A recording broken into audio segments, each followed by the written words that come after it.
High বন্ধুরা, welcome back to my channel Sriparna Mondal Bengali ব্লগে তোমাদের জানাই স্বাগত। তো দেখো আমি একদম পুরো রেডি সেডি গো, ব্যাগ ফ্যাগ নিয়ে রেডি হয়ে গেছি। হ্যাঁ, যাচ্ছি আমি কোথায়, ঘুরতে যাচ্ছি। দিন বাদে আজ বেরোচ্ছি ঘুরতে, যাব হচ্ছে বোনের বাড়ি। তো দেখো টোটোতে উঠে গেছি আর বাবুকে নিয়ে নিয়েছি, আর সঙ্গে বাবু যাচ্ছে। তো বাবু দিয়ে আমাকে চলে আসবে। তো আমরা দেখো রেডি হয়ে বসে পড়েছি, আর সঙ্গে যাচ্ছে আমার দাদার মেয়ে। তো যাওয়ার সময় একটা হাগিস কিনতে হবে, তো ওটাই কিনে নিয়ে এলাম। কিনে নিয়ে এবার রওনা দেবো। তো চলো, ভিডিওটা তোমাদের ভালো লাগবে আশা করছি। তোমরা ভিডিওটা স্কিপ না করে কিন্তু কন্টিনিউ দেখো, তাহলে আমার খুবই খুবই ভালো লাগবে বন্ধুরা। এটা পুরোপুরি আমার ছেলেকে নিয়ে ভিডিওটা, তো তোমাদের আশা করি ভালো লাগবে। তো যাওয়ার আগে মিষ্টি কিনে নেব। তো মিষ্টির দোকানে চলে এসেছি, মিষ্টি কিনে এবার আমি ওয়েট করছি বাসের জন্য। বাসের জন্য দাঁড়িয়ে রয়েছি। দেখো এইটা দিয়েছে আমার বন্ধু। তো এটা আমার বন্ধু দিয়েছে, আমার বন্ধু প্রিয়াঙ্কা, ও আমাকে দিয়েছে। Thank you so much. খুব দরকারি একটা জিনিস ও আমাকে দিয়েছে, মানে আমাকে দেওয়া মানে আমার বাবুকে দিয়েছে। তো এখন আমরা বাস থেকে নেমে আমরা ডায়মন্ড হারবার পৌঁছে গেছি। ওখান থেকে আমরা টোটোতে উঠেছি। তো টোটোতে উঠে এবার আমরা ডাইরেক্ট আমার বোনের বাড়ির সামনে গিয়ে নামবো। তো নামার পরে আমি আর ভিডিও ক্লিপ সেরকমভাবে তুলতে পারিনি। ভেতরে ঢুকে তারপরে তোমাদের সঙ্গে শেয়ার করব আমরা কি করব না করব, সেটা তোমাদের সঙ্গে শেয়ার করব। তো ভিডিওটা কিন্তু অনেক কিছু দেখার আছে, তোমরা স্কিপ না করে দেখো, ভালো লাগবে। তো যাই হোক, অনেক দিন বাদে বেরিয়েছি, মনে কিন্তু খুব আনন্দ। আর আমার যেন একটা না অন্যরকম একটা মাথার মধ্যে লাগছিল। তো সেইগুলো কাটানোর জন্যেই ঘুরতেটা আসা, সত্যি কথা বলতে। জানি না এরকম প্রবলেম হয় কি না সবার, আমার তবে হচ্ছিল খুবই, তাই জন্যই ঘুরতে আসা। তো তোমাদের দাদা ভাইও আমাকে দিতে এসছে, দিয়ে আবার চলে যাবে, কারণ কাজ তো করতে হবে বলো। তো যাই হোক, ডায়মন্ড হারবার নদী শেয়ার করছি তোমাদের সঙ্গে, দেখো। আর এবার দেখো তোমাদের দেখাচ্ছি ডায়মন্ড হারবার নদীর পাশে সব এই রকম খাবারের স্টল বসে। তো এখন সব রেডি করছে, বসবে। আমরা এখন বাজে হচ্ছে 4টে। তো এই যে দেখো আমরা ঘরে চলে এসেছি, আর এই যে দেখো আমার বোনের মেয়ে কি করছে। তো চলো এবার তোমাদের সঙ্গে সবই শেয়ার করছি, কি করছি না করছি। তোমরা ভিডিওটা কিন্তু স্কিপ না করে দেখো বন্ধুরা। এবার আমরা করব খাওয়া দাওয়া, তারপরে শেয়ার করব সব কিছু। খাবার গরম, আমাকে তোকে দেখাবো না, তো রান্নাটা কে করছে। তো এই যে দেখতে পাচ্ছ আমরা পৌঁছেছি হচ্ছে 4টের সময়। 4টের সময় ভাত হচ্ছে, আমাদের কিছু করার নেই। তো এই যে দেখো বন্ধুরা, আমি এসে একদম ড্রেস ফ্রেস রেডি করে নিয়েছি একদম। দেখো তরকারি, পালং শাকের তরকারি।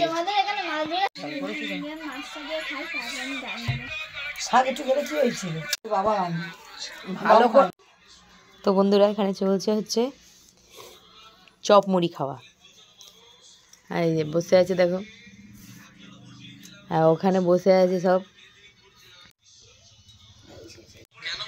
আর এক কচি ছেলে মোবাইল দেখছে। বাবা, তোমার পাছে আবার চলে গেছে। আর এই যে হচ্ছে এটা হলো কানা, এ কিন্তু গালাগালি দেয় সবসময়। আর এদিকে দেখো শুনছে আবার ঠাকুরের গানের পালা। সকাল সকাল চলে গেছি সবজি বাজারে, আর এত সুন্দর টাটকা সবজি বন্ধুরা, দাম এতটাই কম তোমাদের কি বলবো, শেয়ার না করে আমি থাকতে পারলাম না। আর সবই যেন সবুজ সবুজ সবজি।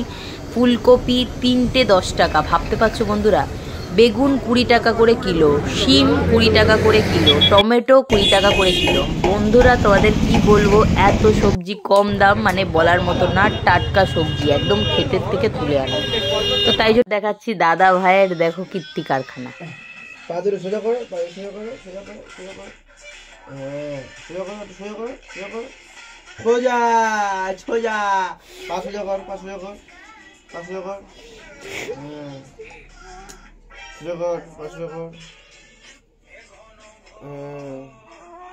কেরাম হলো, এরাম দিলাম খেলেগা।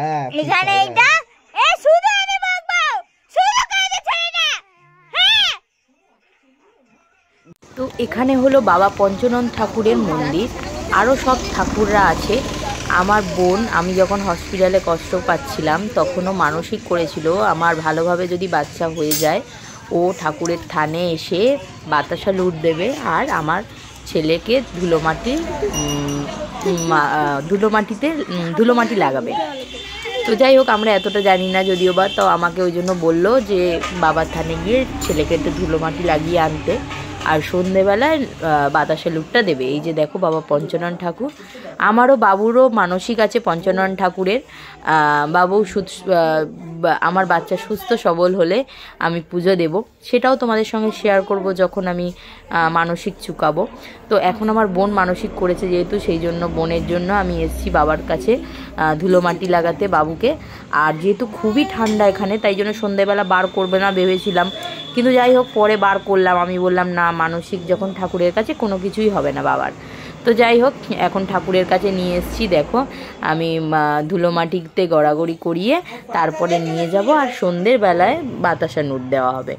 তো যাই হোক, অনেক ঠাকুর আছে এখানে, তোমাদের সঙ্গে শেয়ার করলাম। আর খুব জাগ্রত ঠাকুর। আমার তো মনস্কামনা পূরণ হয়েছে যতবার আমি যা চেয়েছি। তো সেই জন্য আমার বোন তখন, আমি যখন হসপিটালের বেডে এত যন্ত্রণার সঙ্গে লড়ছিলাম, তখন মানসিক করেছিল। তো দেখো সন্ধেবেলা হচ্ছে, এখানে লুট হচ্ছে, বাতাসা লুটটাও দিয়েছে। তো সেই জন্য বাবুকে নিয়ে এসেছিলাম, আর এইবারে বাতাসা লুট হবে। এখানে এখন পুজো চলছে।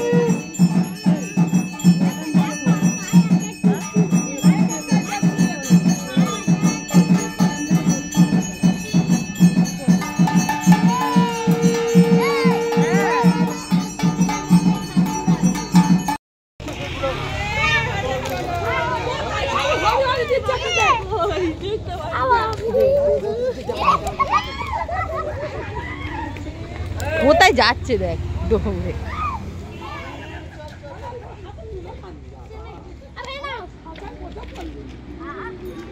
যেহেতু আমার ছেলের নামে বাতাসা লুট হলো, তাই জন্য একটা প্রসাদ হিসাবে আমি কুড়িয়ে নিলাম, কারণ নেওয়া উচিত। তো নিয়ে এইবারে আমাদের মানে বোনের রাস্তার এপারে মন্দিরটার ওপারে বোনের বাড়ি। তো চলো আমরা এবার বাড়িতে যাবো, কারণ অন্ধকার চারিদিকে দেখতেই পাচ্ছ, আর বড় বড় গাড়ি চলে রাস্তার ওপর দিয়ে। তো তাড়াতাড়ি করে আমরা এবার ঘরে যাব, আর প্রচণ্ড ঠান্ডা। তো এই যে দেখো বাবুকেও নিয়ে এসেছিলাম পুরো টুপি ফুপি দিয়ে ঢাকা দিয়ে একদম, প্রচণ্ড যেহেতু ঠান্ডা সেই কারণে। তো এবার যাচ্ছি ঘরে। তো তারপরে দেখো আমার বোন মুখ দেখে আমার ছেলেকে কি দিয়েছে। মুখ দেখে তখন দিতে পারিনি, তাই জন্য বাড়িতে গিয়েও কিনে রেখেছিল, কারণ বোন যেদিনও হয়েছে তার দুদিন বাদেই চলে গেছিলো বাড়ি। তো এই যে দেখো ওর জন্য একটা চেন দিয়েছে, রূপোর চেন, মুখ দেখে। তো সেটাই পরিয়ে দিল, খুব ভালো লাগলো। আর তারপরে দেখো আমার বাবুকে নাচাতে এসেছিল মাসিরা। তো সত্যি কথা বলতে তখন এমন পরিস্থিতি,